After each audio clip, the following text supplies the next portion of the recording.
Well, it's a good evening here in Queensland, Australia, and 7 o'clock, 9 o'clock in New Zealand. It's 10 a.m. in the UK, and it's my co-host above me, who's in the Northern Hemisphere. Her name is Andrena Forrest, and below me in the Southern Hemisphere, all the way from the Gold Coast, is Sequoia. And tonight's show is, well, I don't think it's really appropriate for a male to say it in front of two females, but the females can get away with it. But let's go with our Andrena, and you take it away, mate. Oh, good morning, good afternoon, good evening, good day, wherever you are in the world and wherever you may be listening to the replay. I'd like to welcome you all to the show today, where we have the lovely Sequoia.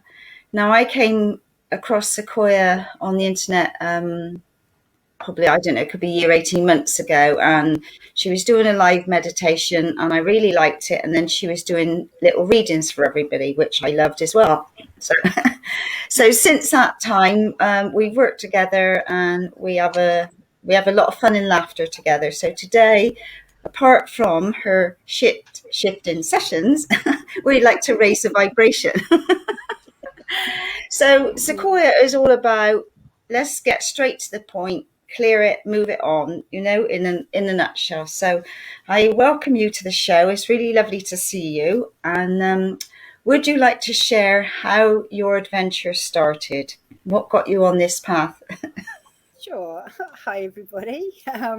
It's been quite an interesting journey. I sort of definitely signed up to be to have some adversity in my life. So growing up as a child, I was very, very psychic. So, and there were things that were happening in my life that were, I just thought they were normal. And like we lived in this place in New Zealand where my dad was a doctor. And so we lived in this tiny little house and there was an empty nurse's home there. And I used to go over there and play all the time. And there was an old lady that used to play, old man that used to play a piano, the ones with the feet, the pianola, I think they're called. And there was a woman that used to cook and there were heaps of kids and everything. And I didn't realize they were all spirit kids.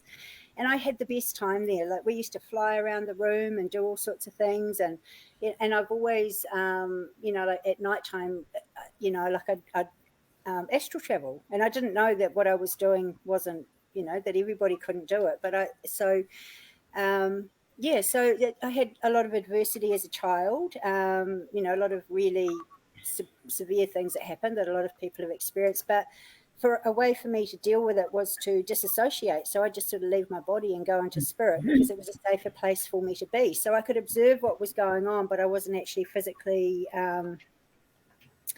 engaging in what was happening. And then as a teenager, I went through obesity and then anorexia and all sorts of stuff. So, you have this picture of yourself on the inside, but you sort of make yourself on the outside what you think the world wants you to look like. So as a teenager, I was quite the rebel and drugs and alcohol as you do. But I used to have visions of things, especially accidents, and especially if I'd been drinking or anything like that. And I had 3 accidents that I saw happen before they happened. And the third one was the most horrific, like a man on a motorbike was coming around a corner and a truck was backing out, and the motorbike hit some black ice and he slid under the truck. And when I got, his head was like just it was horrific. It was just the most horrific thing. So I thought I'd made it happen because I'd read a book, what you think is what you create and all of that sort of stuff. And things kept happening in my life. And then I'd say stuff to people and then they'd never speak to me again. And then when I was pregnant with my my first son, who's 33 now, I couldn't shut down the visions, and I just had so many things happening, and people would be and I'd be seeing spirit and like I'd be giving people messages, but I couldn't sort of understand how it what it was all about. So I went to see a past life therapist, and it was quite amazing because they took me back into this temple, and it was like this ancient healing temple, and it was all rose quartz. And I don't know if it was on this dimension or another dimension, but it was all rose quartz. And people would come, they would hand me their clothes, and they'd walk through these healing waters, and then I'd be at the other end and be healed. And didn't think too much of that. And then when I was because everything in my life was sort of falling down, and I had this like spiritual teacher that was sort of saying, you know, you're going to be all of this up here, you're going to be doing all these things, but my life was sort of in tatters, you know, around me emotionally. I went up in flames when I was cooking, and I literally, it was like a only could happen to me. Yeah. But that's where I discovered I had an ability to heal myself, because I was in an isolation ward for a month, and I had like people had to wear gowns and masks and everything when they came in, and like I was really, really badly burnt, and there was one burn that wouldn't heal, and so the nurse came in and said, you know, we're going to have to do a skin graft, and it was a mouse, or it was actually a rat, and it was peeled. She brought it in on like a petri dish, and she said, this is what we're going to do, and we're going to put that on your skin. It's like, well, like hell. Putting that on my skin.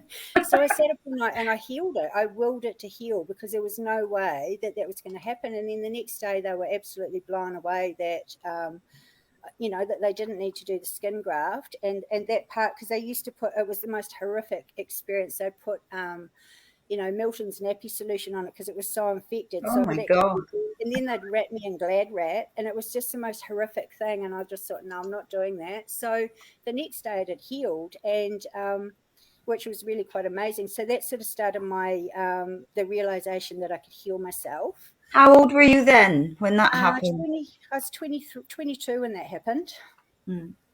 Wow. So, and also too, I don't have any scars. Like I had like first, second and third degree burns, and, you know, they said I was going to have, you know, like orange peel skin. It's like, no, that's not happening. You know, we're not doing that. So I never had any scars.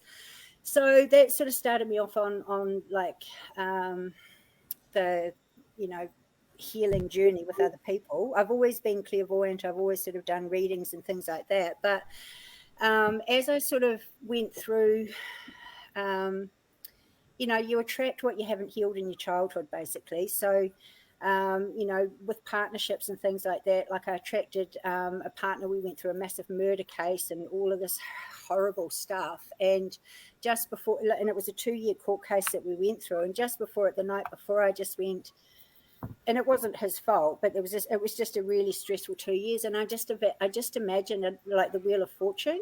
And I don't know, but I just imagined the Wheel of Fortune turning in his favor. And the next day at the court case, because all of the people that were witnesses were illegal aliens, that none of them turned up, and he was acquitted. And I thought, wow, that was pretty cool. Yeah. And then I ended up being with someone that was very violent, and he was actually been my greatest teacher for learning to love myself. And what I learned with that relationship, like I have absolute love for this man now, was that like he was physically aggressive, I was passive aggressive. So my anger was actually equal to his. So he was actually my mirror. So he actually taught me to stand up for myself, to have a voice, to basically to heal myself. So he sort of started me on my inner healing journey. So so I've learned different modalities and things over the years, but working on people's inner child was my passion, because I just realized, because once I'd healed my inner child, everything in my life changed. Because when you're growing up, we have a belief system of, like I was like, you'll never amount to anything, you're useless, unless you're a doctor, lawyer, blah blah blah. So that was my belief system. And but what I looked like on the outside wasn't what I felt like. So this is so this picture that sort of represented like my inner child, and I found this picture in an op shop, and I thought, well, that's really cool, because once I'd finished doing all of my healing, because I've always had this knowing, I've always had this guidance inside of me that no matter what I'm going through, there's a reason for it. and that I'm always, no matter what, I'm always going to be okay. I've just had that knowledge. I've always had angels, people that have appeared in my life at just the most times. There's been times I've like, come on, Spirit, I need you to help me, and I've had miracles happen all through my life. So I feel like I'm very blessed. And what I realized was that by me healing my inner child, everything in my life changed, because then what I was feeling on the inside matched what I was projecting on the outside. And so after I did my inner healing journey, the next picture that you've got there is the colourful one. I actually did this big vision board, and it was like a timeline of all of the pictures I could find in my life, and it was this most amazing thing, this journey of like the inner child, becoming the woman, becoming the goddess, becoming the mother, all of that sort of stuff. And a wee while back, I've been working with people's inner child for a really long time, but I've sort of found that, going back in that, so this is the picture that I created. And there's a picture there right at the back. I don't know if you can see it, like the little right there at the top. I don't know if my finger, but there's, down there, over, down, right there. So I've always had this light. So this to me represents my healed inner child. So this was me as a little child, and I've always had this light around me. And I believe that that's been my guidance in everything that I've done. So taking people on a journey, helping them heal the inner child, and doing a vision board like this, and it's actually really powerful. But what I was finding was that it was taking too long. It was just, people like going in, opening up the trauma, opening up all of the wounds. And there was a thing that came up online. It was like, download your genius. And I thought, okay, all right, I'll be a smartass. So I thought, I called on Albert Einstein. Okay, all right, let's do this process, and let's just... But part of the process was lifting his head off his shoulders and putting it onto mine. And halfway through, I thought, I don't want you in my energy. I don't like your energy. And I didn't, it just didn't feel right. So I went, okay, Einstein, if you're here, show me a process that people can heal themselves, where we don't have to take on other people's energy, but we can use our higher selves, and we can use our... but we can do it really fast. We can heal the inner child, we can use the higher self, and we can do it really fast. And I downloaded this process, and I just call it quantum shit shifting, because basically we get in there. It's a 5-week process that I take people through. I've actually got one lady, she's on her 5th set of 5 sessions now. Wow. But, so I teach...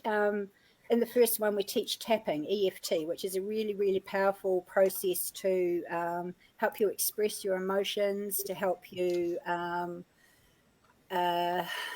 just release what it is that you've been, what you've been feeling inside, because that's part of this 5th dimension is coming into your throat, which is the 5th chakra, the 5th dimension.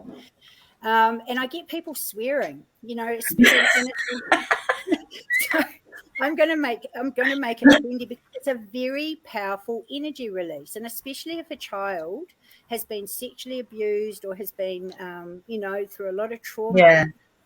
I won't swear online. I won't swear here. But, you get them, it's like, blah, blah, blah, blah, blah, blah, like, blah, and just that release is so powerful. So, So I've sort of developed this process. So the first week we do tapping, and it's really important to have like a skill that you can do that helps you process emotions as they're coming up, because they get stored in the body.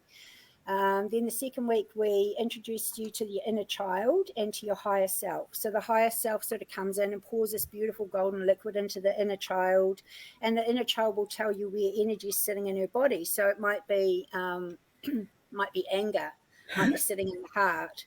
So what we do is we actually pull the roots of that anger out. We don't need to go into the stories. We just pull it out. And now I have the higher self standing there with a big turbo magnet pulling out all the roots. It's really cool. And all of that anger gets transmuted. Then we physically pull it out and look at it. How's that been a burden to you? What the energy that you've been carrying? And quite often people it's really heavy that they've been carrying.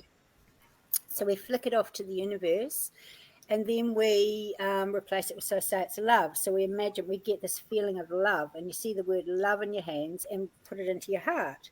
And it's really, really powerful. Then at the end of the process, we turn a light switch on the head. So once we've released all of the energy, we actually turn a light switch on in the head, and that's what makes it a quantum shift, because all of the old energy that we've had in the body that we've been carrying for such a long time, it's been released, and you turn on the light and you activate all of the new energy in the body.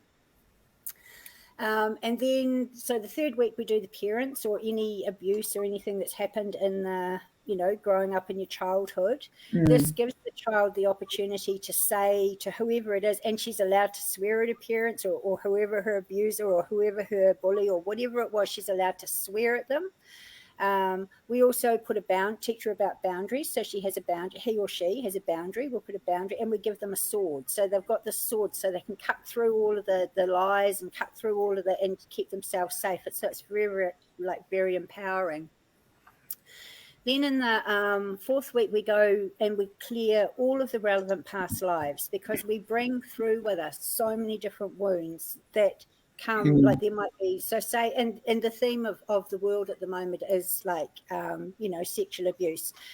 So we bring that through from other lifetimes. So once you can actually clear that in another lifetime and from all of your lifetimes, and then we send the energy forward, like this healed energy forward, it just changes everything. And then in the last one, my higher self will channel to your higher self. So it's a really short, sharp, deep, intense process, but it just seems to work really well. Like I had to do it on myself today because I had something come up today. So I actually just did it for myself and pulled all of this grief out of my heart and put new energy in.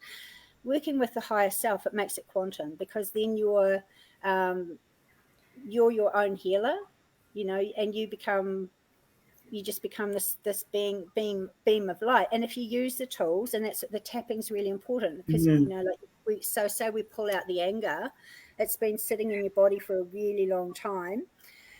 You might feel over the next few days, oh my God, I feel so angry, but it's just being released. So having the tapping's a really powerful tool just to be able to process that. So that's basically what I do. I've been working with people now for 35, nearly 36 years, all around the world. But with this process that I've developed, probably in the last 2 years, I've worked with maybe 500 people. And it's just been amazing. Like, it's just, I can't wait till the world opens up, because I want to go and visit each and every one of them around the world. Because you'll be very welcome here. Awesome. I can't wait. And if I'm here, who knows? Yes, we're going to Ireland too, remember? Yes. Yes. So that's basically what it is. So it's just, and it's about bypassing the mind, because in our healing process, we're taught to heal our emotions, heal the wounds, all of that stuff. But no one actually tells us that we need to change the thoughts in the mind. And once we actually master the mind, we're not a slave to it anymore. So yeah, and I can share that I've removed a little bit of shit from you with you. Just a little bit. Just a little bit. No, but it was really, really powerful. And I think what I enjoyed at the end was the higher self information that you get. Because we know we're getting information all the time, and we're doing different things and what do you to help ourselves. But yeah, that for me was like the icing on the cake, was just getting more information. And you think, all right, now I know why I'm down here. It helps why I've been dropped off on the planet. But no,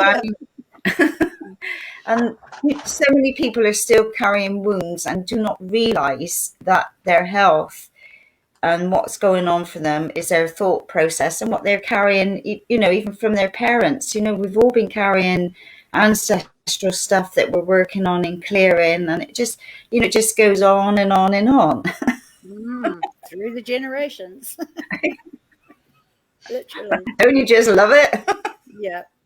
But yeah, so no, you're doing a brilliant job, and your meditations. I mean, I don't know. Do you sleep at night? I didn't last night. That's also part of what Spirit's guided me to do too in this process with the world lockdown and everything. Is I was like, okay, how can I help?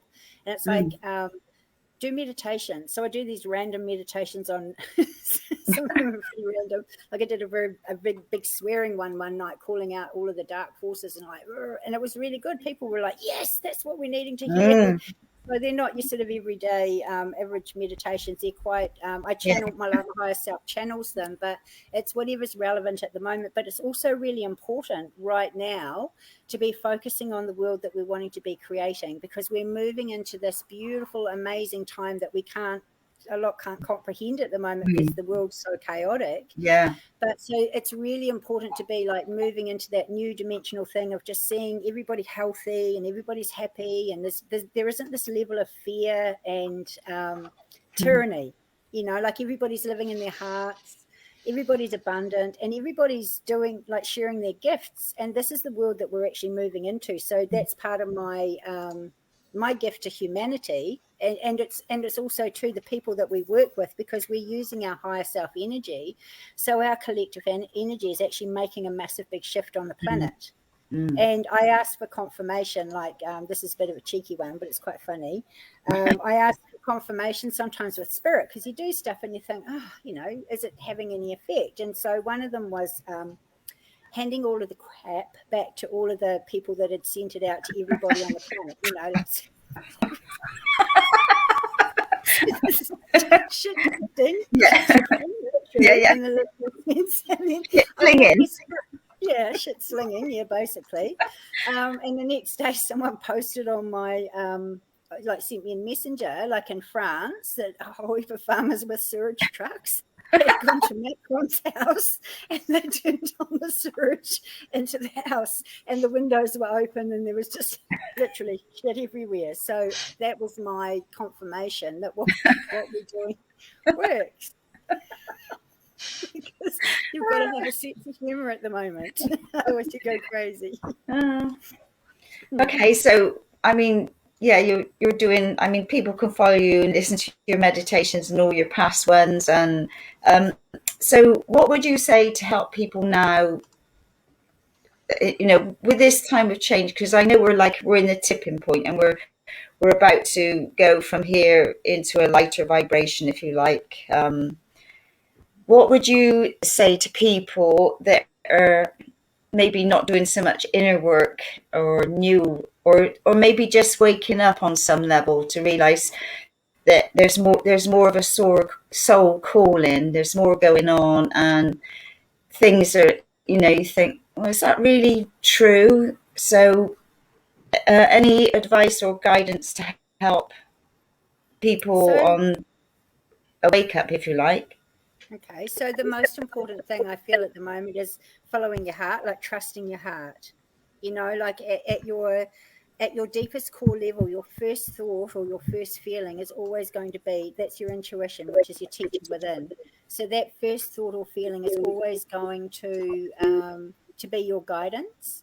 But then our mind will step in, you know. So at our core, just to know that everything's going to be okay, and not to get distracted by everything that's going on in the outside world. So that's why doing these meditations is really important. So we're not getting distracted with all of this fear and all of this stuff that's, you know, fries your brain basically. So keeping yourself grounded is really important, you know, like putting your feet in the earth or in the sand or the water. But always just trusting that if something in your body doesn't feel right, excuse me, and if you're being told to do something that really screams, your body's screaming not to do it, don't do it. You know, like that's the most important thing, because this time that we're in now is about coming into our alignment and our integrity. And it's about, you know, really just standing in our truth. If we have to let go of a job, we have to let go of a job, you know, because something new and amazing is going to appear as a result of letting go. And that's the miracle in life at the moment. It's just trust. The miracle always happens when you let go and surrender. And it always feels like you're at the darkest, deepest, like that point of no return, and then boom, something happens. So just trusting that this is God's plan.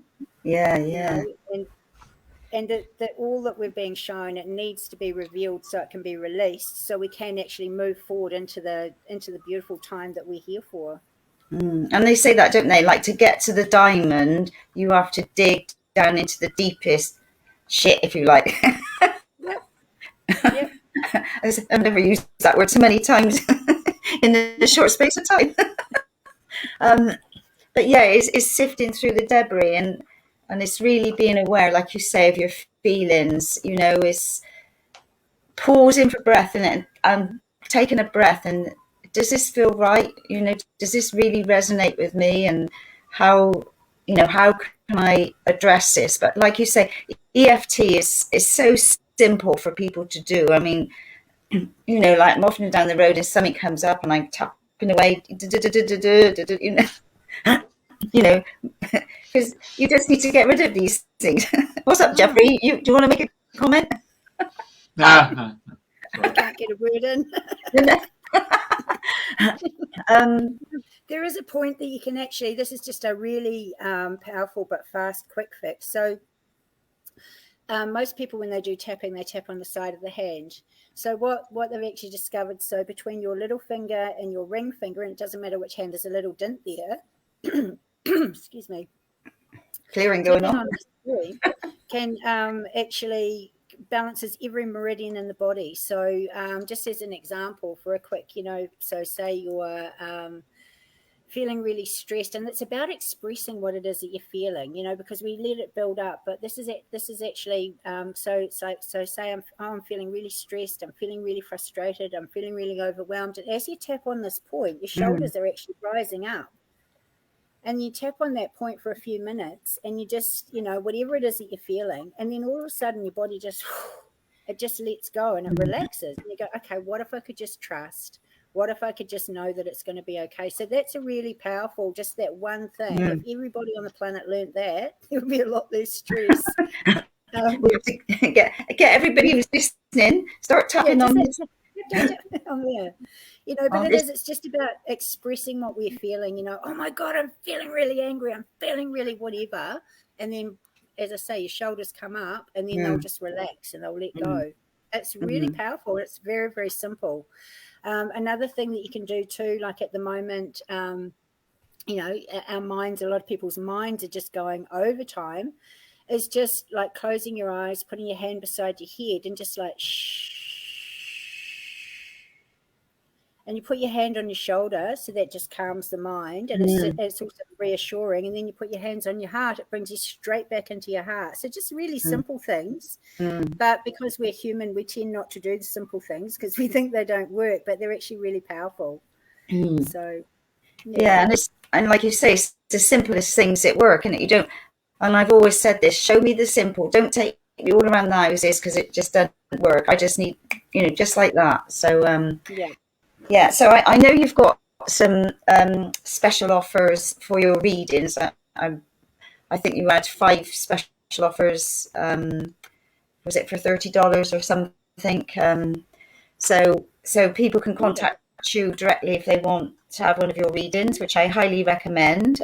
And if people want to clear some of their debris, yeah. The 5-step process is brilliant. You know, I highly recommend that. So tell me more of some amazing stories that you're working with people, how you've helped them. Because hang on a second. She's done the quantum shifter, and of course that's why we got run out of toilet paper. yeah. Talking about we manure over there in France. Now we're talking about all the toilet paper going out of the supermarket. Oh, there we go. There we've just discovered this why. One of the most amazing experiences I ever had with as a healing process was excuse me, just have a drink of water here. Getting excited now. I had a very religious woman coming to me.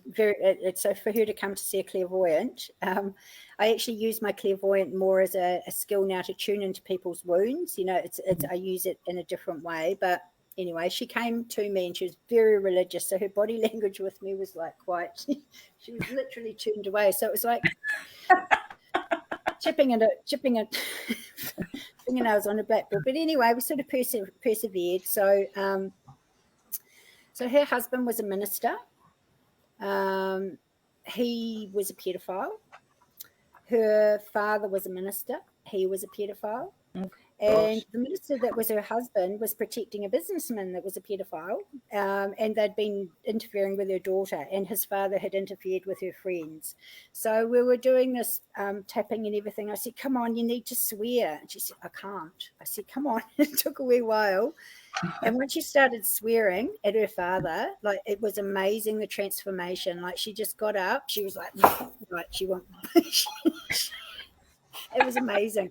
She went straight to the police station. She reported her husband, which meant that person that the church was protecting was revealed as well too. So it brought down a whole ring of people, and she confronted her father. She left her husband, took her daughter away, but it was just the most amazing transformation to see her, because she was a really, being brought up as a minister's daughter, be good, be seen, not heard, don't, shut up, basically.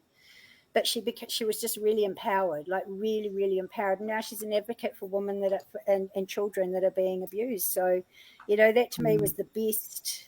It was awesome. It was exhilarating for both of us. Fabulous, yeah.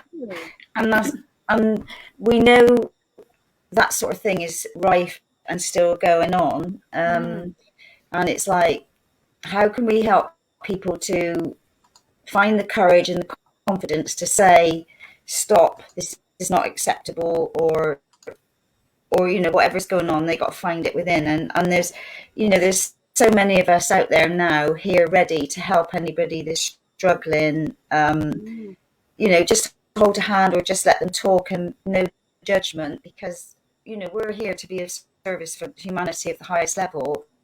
And it's like, well, here we are, we ask for the people to be brought to us that need what we can offer. Exactly. And once you heal the inner child and put boundaries around the inner child, excuse me, because that's the thing, like the boundaries, like when you've been violated, whether it be mental, physical, spiritual, emotional, whatever, as a child, and you don't have that voice and you don't have boundaries. So when you put a boundary around your inner child, and she knows that she can make that as large or as small as she wants it, and she's got a sword, so she can fight off them. She can fight them off. It's like, no, you're not coming near me. No, you're not. And it's also that sword cuts away the illusions, the false beliefs that we believe about ourselves as a result of whatever it is that's happened when we've grown up. So we always attract our childhood in our adult years. We attract our abuser, or we become the abuser, or we become the victim, or we attract what we haven't healed in our childhood. So everybody that comes into our life is a mirror for us to heal that part in ourselves that hasn't been healed. Yeah, it's interesting, because like my passion is to help people with their voice and things like that. And as a child, you were seen, but you weren't heard. I'm making up for that now. Exactly. But and your voice healing has helped me as well too. Like that's been a thing that's helped me actually have a voice, like doing what you do and the voice, and just learning about how you might have a missing note in your body and what that means. And so what you do as well is amazing. So everybody's got these amazing gifts and skills, and I think we're just in such a blessed time at the moment to be alive and to be able to share them. It's awesome. That's right, because we've all come with different, like you say, gifts, and we're like a box of chocolates, aren't we? You could have a bit of this and a bit of that, or you can choose. There's so much. Like I said to you, I showed you for people who don't know, I'm in Glastonbury at the moment, in the heart of the world, heart chakra, and this is the oracle. And my battery's running low. Hang on. It's quickly slipped out. Right.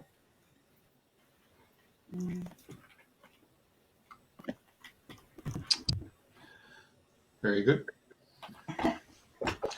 Beautiful day in Glastonbury, Little technical hitch there. It slipped out on the side and I hadn't realised. So like here, there's a magazine which you can have goddess healing, priestess healing, fairy healing, elemental healing. There's all sorts of weird and wacky, wonderful things, but they're all a pick and mix of of people coming in, you might think, well, I don't want none of that, thank you very much. But then something else you think, well, that's, I'll try some of that. So yeah, right. What else would you like to tell me? What else is going on in your world at the moment? Have we got time? Yeah, absolutely. I was just going to say too, like that's what we're coming back into is the goddess energy, because we are really powerful, magnificent beings.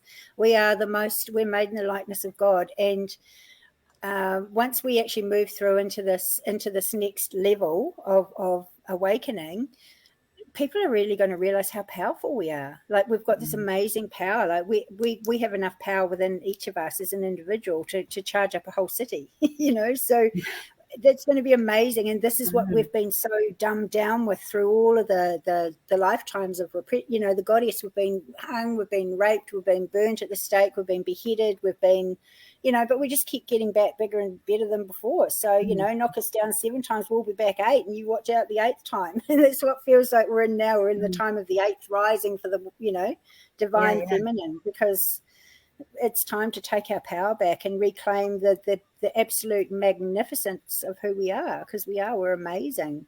But we don't believe that.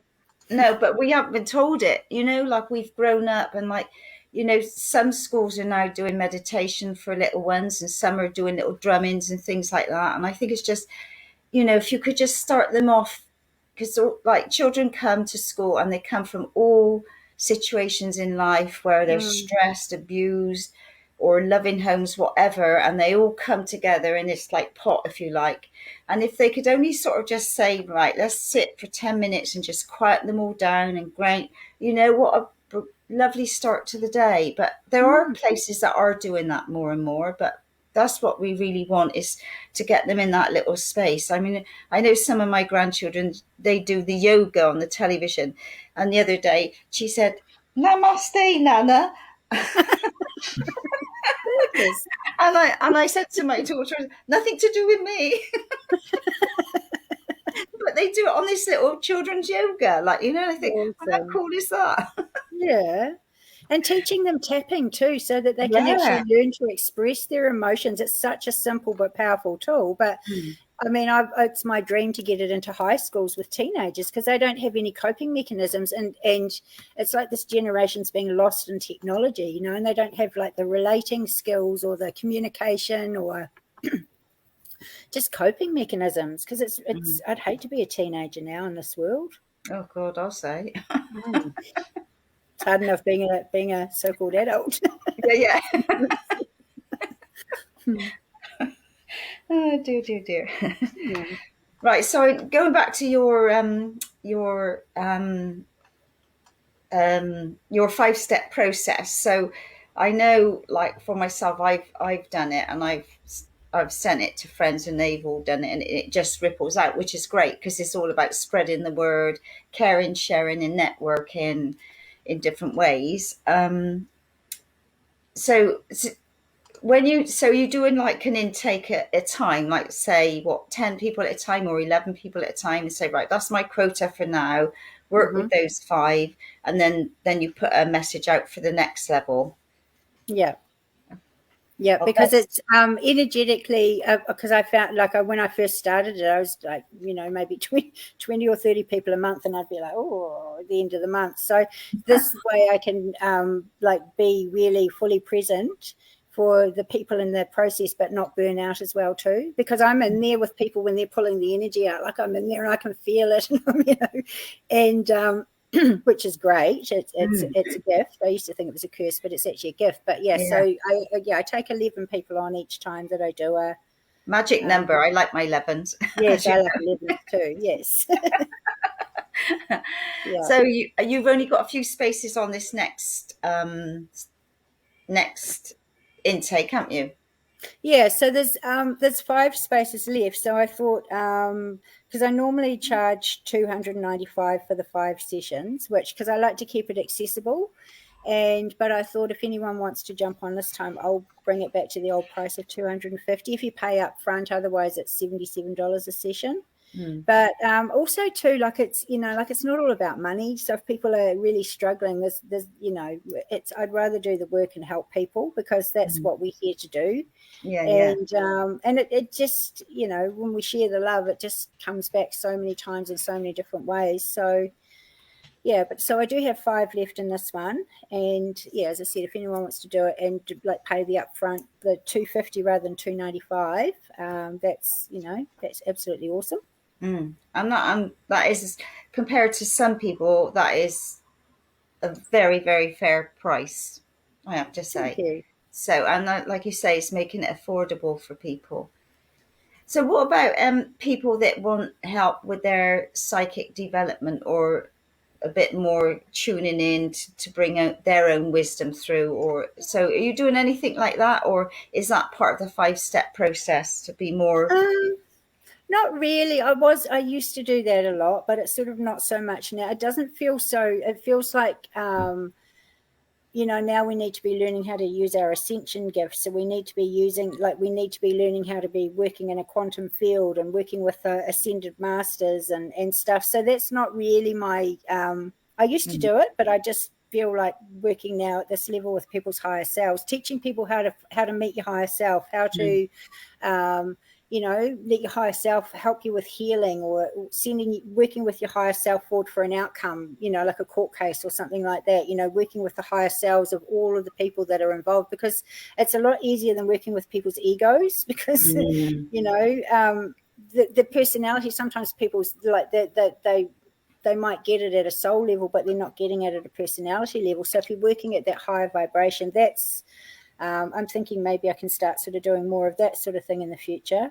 And I thought maybe I'll put together a workshop as well too, and just teach people some basic skills, but how to do the shit shifting. Because once you've got the process, it's really powerful, and it's really, really simple. Like I had to do it for myself today, and like I was just in tears because I just had some news, and I was like, oh my God, how am I going to do this tonight? And I did my process because I thought, I'm my biggest guinea pig.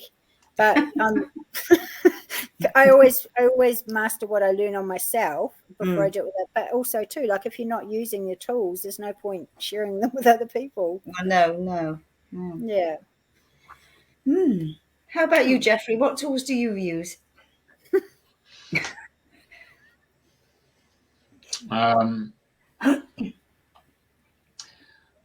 like the ones by thought, and ask, seek, and knock. I think those 3 keys seem to open every door that you possibly want to. I also come to the conclusion that the answer is always yes. So, and when a person says, I don't think they can help you, I just say, well, what I've just explained to you, do you know someone that might be able to help me? And then everybody seems to be a lifesaver. And naturally enough, they say, oh, yes, you have a chat with so-and-so. So when you do have a chat with so-and-so, they say, no, but I know who you can talk to. So that's how you take a full glass all the time. The answer is always yes. But knock, seek, and ask, all done by thought. And that's about it. Pretty simple, really. So, Sequoia, most of your work is done over Zoom, yeah? Or are you doing one-on-ones in person? I do have people coming doing one-on-ones as well, which I really enjoy. But yeah, I do a lot on Zoom because a lot of them are in different places around the world. So yeah. So have you got, what? I was just going to say, I've had to learn how to use technology. It's been fun. Oh God, we just love technology. Flip. Hey Beth, what was I going to say to you then? Hang on, it's popped out now. Yeah, I saw earlier from Beth, my dear friend that I lived in her home when I was in Australia. She put up about in Canberra they do meditation and something else. I saw it flash up. So and mindfulness in Canberra. Yeah, that's brilliant. I mean, That's really good. If we can get more people to do that, or even sit with their children, perhaps before school, just for 5 minutes, all these little techniques to help them, because they are our future, and we need to guide them in the right way. And they're so receptive too, because they're natural healers. Like children are naturally tuned in. They're naturally psychically aware. They're naturally, empathetic. So yeah, if we had been taught those things when we were children, how to work with them, our journey would have been so much easier, and the world would be a much better place. Definitely. And I think another thing people need to be aware of is what they're eating. Definitely. It affects the body hugely. Like, I'm just horrified sometimes when I see what people are putting in, and then you look at the ingredient, when I'm looking for different things, it's got this in and that in and something else. And I think, oh my God, and you really got to do your research now and check what's going in your body, because not everything is for your highest body. So I know for me, like coming from Australia to here, oh my God, the mangoes here are like round green bullets. Oh. And there's no smell, and oh God. Anyway, it's all a learning curve. So my diet went out the window when I got back for a while. Yeah, it's been a huge learning curve again. I obviously needed it, I suppose. But yeah, so, and it's like people are taking drinks with aspartame and different things like that. It's poison.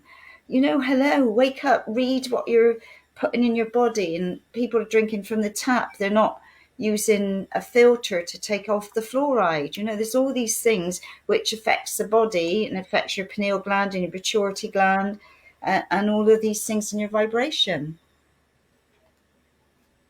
And we're so poisoned with everything. Through the airways, through the, media, through the, everything, what they're spraying, what they've put in the food, it's going to be lovely when the planet's pure again. I can't wait. Yeah. Well, I hope it's in my lifetime anyway. It will be. Got too much work to do. Yeah, that's true. Yeah. So I think that would be my tip for people, is really check out what you're eating and drinking. That would be a good step. And nature, I mean, go and sit in the woods. I just read in Beth. That's cool. I can imagine that, Beth. But going out in nature is powerful as well. Like you say, walking on the grass or the beach or what have you. And sitting with a tree, sitting alongside a tree, it makes a huge difference. Just sitting there and being, little things like that. Excuse me, which don't cost anything. And journaling is a really good thing as well. That's a really good way just to tune into yourself and just to.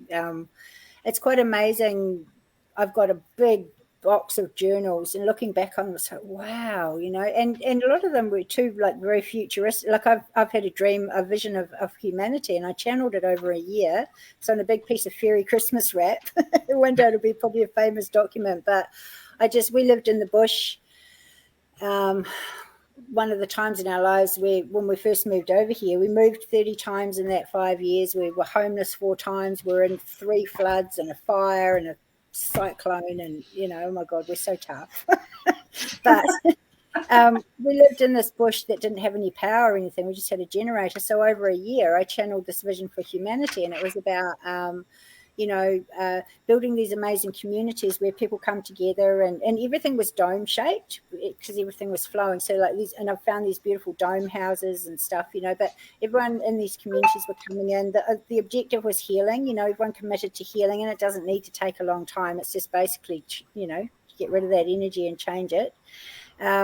Everybody's, like we're off the grid, we've got solar and we've got natural living and all that sort of, but everybody's needs are being met. And then I visioned these schools where, called them universal schools of life, where every single human being, no matter what your age, go to learn like self-esteem, self-awareness, self-empowerment, manners, peaceful conflict resolution, like the languages of love. And so it ended up being this amazing big piece of fairy Christmas wrap. And I used to think, wow, I thought I needed to fund it, that I needed to win lotto so I could make these communities for people. But somebody just said, you're just the visionary. And it actually feels like we're coming into that time now, where people have had these visions and these knowings. And I think I've just tapped into the collective consciousness, and everything, like the education system is about to change, and this everything that we've known, that we've been indoctrinated with, it's all just about to be, over the next period of time, it's all going to be changed, but coming back into that consciousness, because that's what it's, conscious awareness, awakening. And more and more people want to be off the grid, don't they? And living on the land and connecting, like-minded, and doing all these lovely things. I don't know, we shared it on one of the shows a couple of weeks ago, The Beautiful Green. Have you watched that, the French film?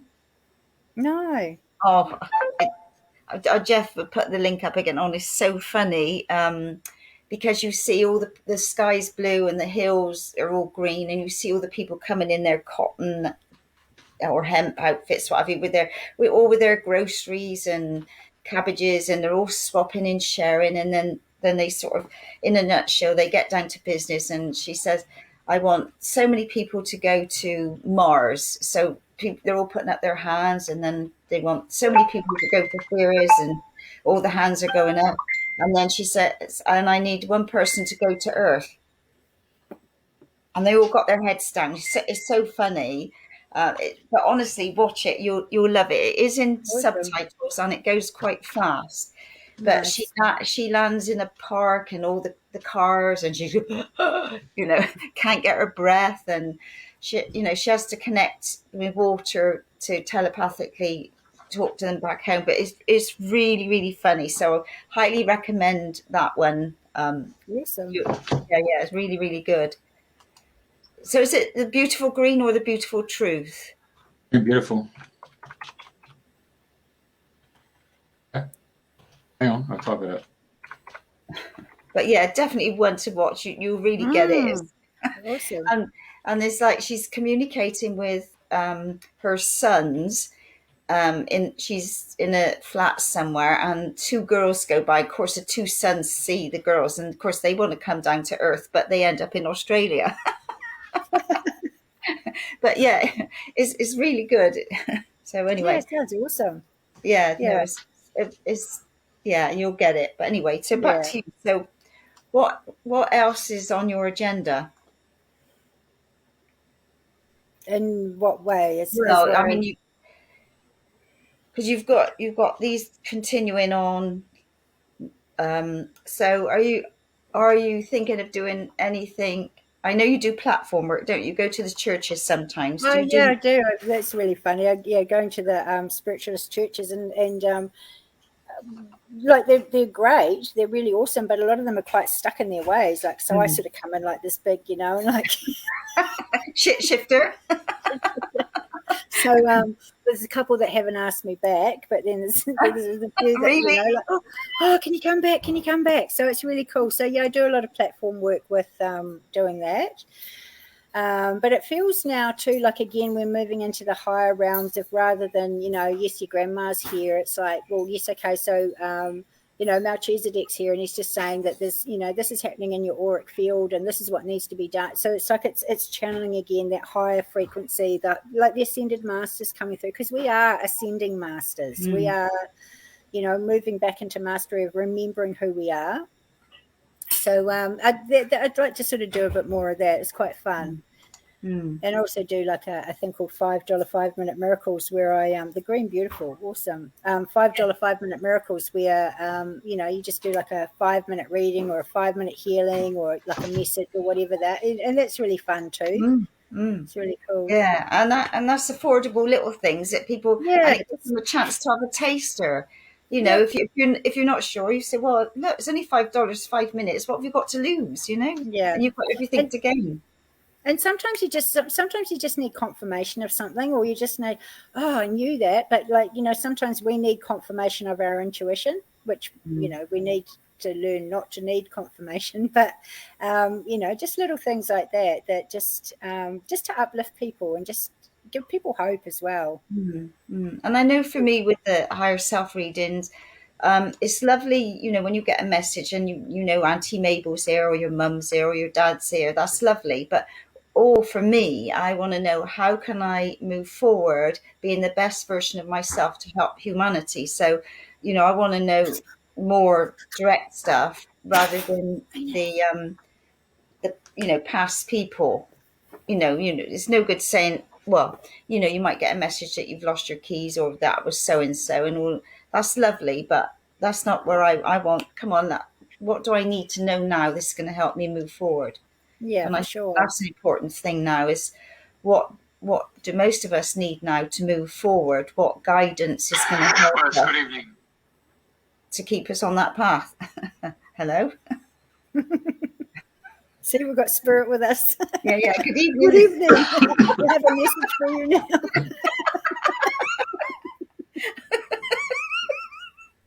Oh dear.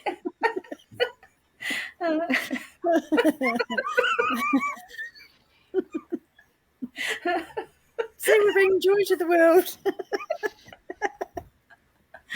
Hang on, I got to stop myself. You better speak, Jeffrey. Right. La Belle Verte, 1996. Yeah, that particular movie, Green Beautiful, the movie itself was banned by the European Union. Yeah, because it had such a powerful message. I bet, yeah. And was it made in 1930? 1996. Oh, okay, cool. Yeah. Yeah, they wouldn't want it getting out there right now then, would they? No, that's right. It's just posted everywhere. Well, I did. I've sent it to my friends on different things. I just said, "See, this is such a funny send up." Oh dear. Beautiful. Yeah. Oh god. And we all need a laugh anyway. Yeah, we do. We do, 'cause it's, yeah. Got to keep it light and happy. Yeah.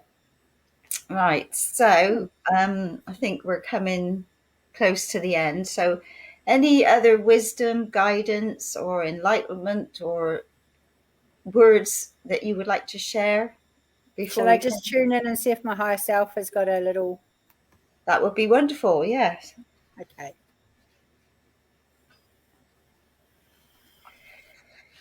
Oh.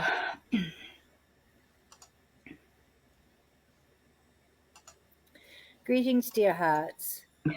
Know that at this time on this planet, that we are going through the most significant change in energy on every level in the history of Mother Earth and all of the consciousness of humanity.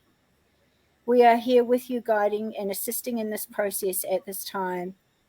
Fear not, dear hearts, for we have your backs, and we are here to protect and guide you.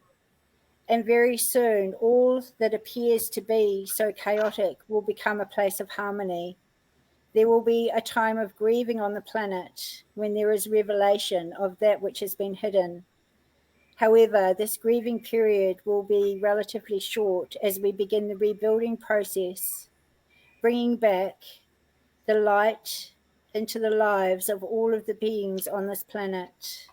There will be much cause for celebration and joy, and there will be many, many, many friends that have connected in this period of time that will physically connect across the planet.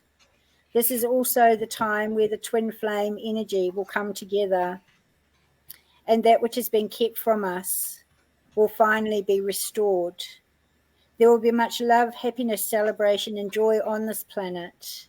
And we are here with you to join with you in this celebration for the jubilee of all of humanity, the freedom from tyranny and fear, the freedom of all of the children and all of the souls, the wounds of the souls of all of the psyche of humanity. And as we step forward fearlessly together as one heart, you will find that your life will be beyond your wildest imaginings. So have faith, dear hearts, and know that all will be well, and all that is appearing in the outside world is merely an illusion. And once this illusion and this matrix is shattered, each will step into the full beingness and magnificence of who they are. We are with you always, and we love you. Fear not, dear hearts. Focus forward on the beautiful golden dawn, and so it is. Thank you. That was beautiful. Cool. That was lovely. And I mean, you switch from you to your higher self like so quickly. It's lovely. I love seeing that. So yes, thank you for sharing those beautiful words. Awesome. You're welcome. Party Right. time singing. Woohoo. Yeah. I'll say, bring it on. Yes. Yes. Awesome. Thank you so much. This has been fun. Thank you for coming on the show. And people can contact you if they want to have a session of a reading or want to go through a 5-step process. So yes, it's been absolutely lovely and a joy and a lot of fun and laughter as well, which is what we needed. Yes, definitely. Thank you so much, both of you. It was awesome. Poor Jeff hadn't got a word in edgeways. All right, mate. Okay. Awesome. Right, so I've just gone and looked up that site for people to go and watch it because that Green Beautiful and the French word is La Belle Vérité. So all the other sites that you probably get to it has been banned. You can't find it on YouTube. You can't find it on other platforms, but you can find it on this particular platform. Yeah. Well recommend it. Yeah. So those people on their planet had that relationship with all these other star systems, and so as Andrena pointed out, nobody wanted to come to Earth. That was we did. Oh, yeah, we did. We did. Not again, no. So the message why I got banned by the European Union was simply on the fact that they were coming to this crux of their life too for a major war, and it was a confrontation about capitalism and commercialism, the buy, and people of their world chose to move away from commercialism and capitalism, so they threw all their TVs and radios and all their other stuff out onto the street, so nobody started consuming anymore. That's probably why the European Union didn't like that particular perspective. 1996. Just to add, people have asked me privately, what's the scene? So I'll just put it out there. Not snow. No, but so it's the pure white sand. It really is pure. You can actually, when you get there and you walk through it, it's really like a powdery, it's squeaky as well, but it's really, really lovely. And of course, the water is so transparent and tranquil. So fresh water. It's on Lake Mackenzie. It's on Queensland's Fraser Island. So if you ever get the opportunity, it's the whole Fraser Island is a great spot to go. Okay, just go to the comments here. We could build our community there. Yeah, definitely. That's an interesting thing that I have looked at it for many, many years in terms of setting up communities. And of course, communities have been structured right across the planet over eons of time. It depends on what tribe you want to form and whether it's an indigenous tribe in Australia or New Zealand or North American continent or Africa, or generally speaking, it's all tribal, and it comes back to how big's your tribe. And I suppose you could say that Australia and New Zealand act their own tribe. It just depends on how you get people to come on board to think and act as one. And of course, as we've seen recently, we've seen that the messages that have usually been given out previously by the troubadours who travel around with their instruments and sing songs of ditties and give you the news that way, or town crier ringing the bell and giving you the news, or the simple person who prints out a newsletter. It's all about selling a message, isn't it? So the thing at the end of the day around the world is that small and medium-sized businesses just don't have that income to be able to spread their word, and they don't have the community behind them to lobby those particular individuals who have been selected to be their representatives. And so we're seeing that the narrative is being pursued by those who've got a substantial amount of money that's been printed out of thin air to get their message across. So I think the key is that the use of Sequoia and showing that, you can go through this quantum shift simply by looking at the 5 points that you've spoken about as a result of your own personal journey. I think that makes a pretty good teacher in the fact that didn't have to go to university and get parrot fashion taught, and you have to fill out a form and so forth to say you got tested. I mean, we've all learnt that people learn in 3 different options. There's the audio, the visual, and then there's the feelers. And traditionally, the feelers have been the tradespeople, the cooks or stuff who have to have the object in their hands, and they then take that process of being that particular individual. But when we're seeing those who've drifted into academia worlds, and it's not something I'd like to say, but it's generally now got to the point that in academia, it's whoever pays you that you can write the thesis on, to write that particular report or document that's going to be in the context that the person is paying you.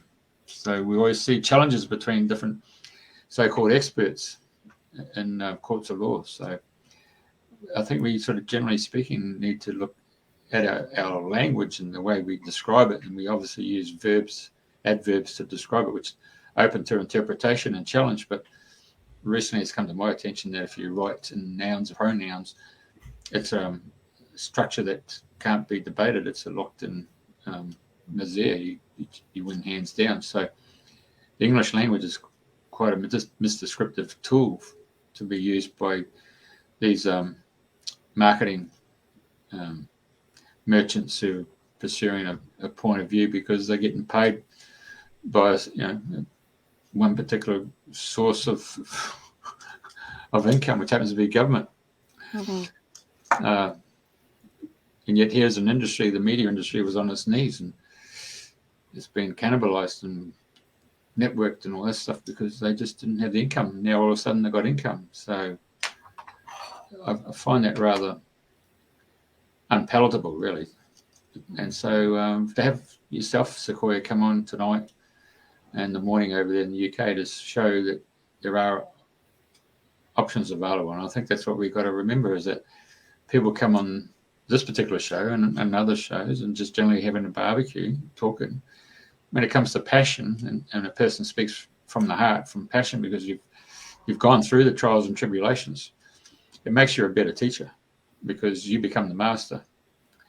The others all seem to be acolytes, disciples of a master.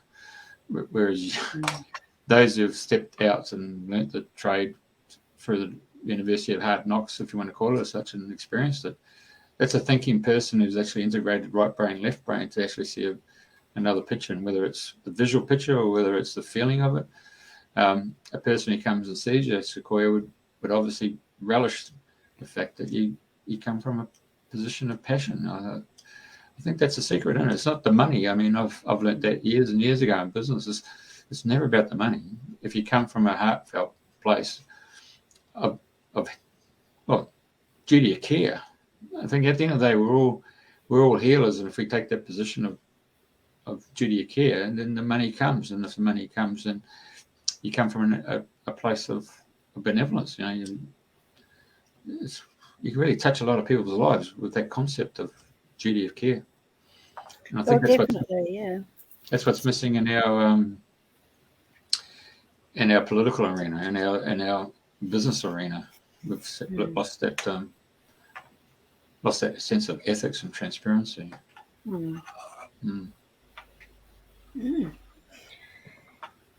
Interesting, I've been on the bones of my ass so many times, and it's like, I swear a lot, but I'm going to make it trendy. Like, I'm going to be known as the healer with Tourette's. But, that's something that I've sort of found too, it's like when people need help, you help them, because it's like if you make it about money, it's not about helping, it's about money. And I had an experience where, have I got a minute? I can tell you a quick thing that happened. Sure. Yeah. But it was a life-saving thing that happened for me. So when we lived in this place in the bush, our car broke down, which was great because it was like 20 kilometres into the bush and it was right in the heart of the bush. And so my car broke down. So we used to have to walk up this fire trail every day, and I had a backpack with the washing and get the school bus. We're living in the Byron Bay area, so get the school bus, drop my daughter off at school in the bush on the way to school. I'd have to sort of hang around in town all day. So on this particular day, I went up, and my daughter and I found all these amazing crystals, and we made this beautiful mandala at the top of the thing. So every day it was like a little mission. So it didn't matter that we're walking up the hill. But anyway, I had it down to an art, hitchhiking in the bush. I'd be dressed to the nines, goddess and gumboots, in the bush hitchhiking. And on this particular day, I got into town, and my friend in Byron Bay said, "I've got a whole heap of readings for you. Come and do them." I said, "Oh, yay, we can buy food." So had the backpack, dropped the washing off at the laundromat, hitchhiked over to Byron Bay, did all these readings, and it was so busy. I thought, "Oh, yay, I can buy food." So I bought all this food, and I thought, "Oh, crap, I need to get back and get the washing and get my daughter." So I was running late. So I got back to Byron, got the washing, and I had all of these bags of groceries, and I had this backpack on my back, and I saw the school bus down the road, and I was business, just like, "Oh, Spirit, I need you to help me, please help me," because I had to get to the school to get my daughter and everything. And I swear to God, this man pulled up and he said, "Can I help you?" And I said, "Oh my God, I was crying. I said, "Oh my God, I need to get my daughter," and blah, blah, blah. And he goes, "I'm a Reiki master. I've been sent to help you." And he picked me up, picked my daughter up, took us way, way into the bush, and he did this massive Reiki session on me. And all I had left was $5. And I gave it to him, and he said, "Thank you." But that, to me, that was like the greatest miracle. And I had $5, but it could have been like $5 million. But it was like, that was the thing that always stays with me about like just being able to help people. And miracles always happen. So yeah, that's where my 5-minute miracles came from, but that's another story. Another time, eh? Another time, yeah. Yeah. All right. You okay there, Andrena? We're all good? Yeah, all good. Thank you very much. Excellent. Okay. Right, ladies, it's been a pleasure as a single male, soul male, to listen to you girls. Oh, bless you. Yeah. The goddess is on the other side. I'll just place myself at the bottom here, just typical. No, we said side by side. Yeah, Side yeah. by side. We're all equal. Yeah. Okay. All right. Love you both. Thank you so much. It was fun. Okay. Stay by. Just hang on. I'll just finish the conversation here by ending the broadcast. So once again, it's cheerio. Thank you. Now, I understand New South Wales, Victoria, Tasmania will be going across the daylight saving over the weekend. What's the story in the UK, Andrena? Are you going to? No, it's October. We don't change till last weekend in October. Okay, right. Okay. Because otherwise it'd be 9 a.m. because we go back. Oh my God. Yeah. Yeah. All right. So we'll be on normal time, 7 o'clock here. Obviously, it would be 8 o'clock in New South Wales, Victoria, Tasmania, and ACT. New Zealand, I just can't remember now whether they'll slip I think they're 3 hours ahead at the moment because they changed last weekend. Did they? Okay, I'll have to make some changes when we do the advertising. Right. Well, thank you once again, ladies. Thank you. And I see your friends have been following you today. Dear Beth. Big hugs to you, Beth. All right. And Angie Feasy, I'll get back to you later on. But I will say to you, if you reading your comments there, Andrew, if you were to start at the replay, you'll hear all about Sequoia's childhood psychic abilities. Okay. Thank you, ladies. Thank you so much. It was awesome. Bye.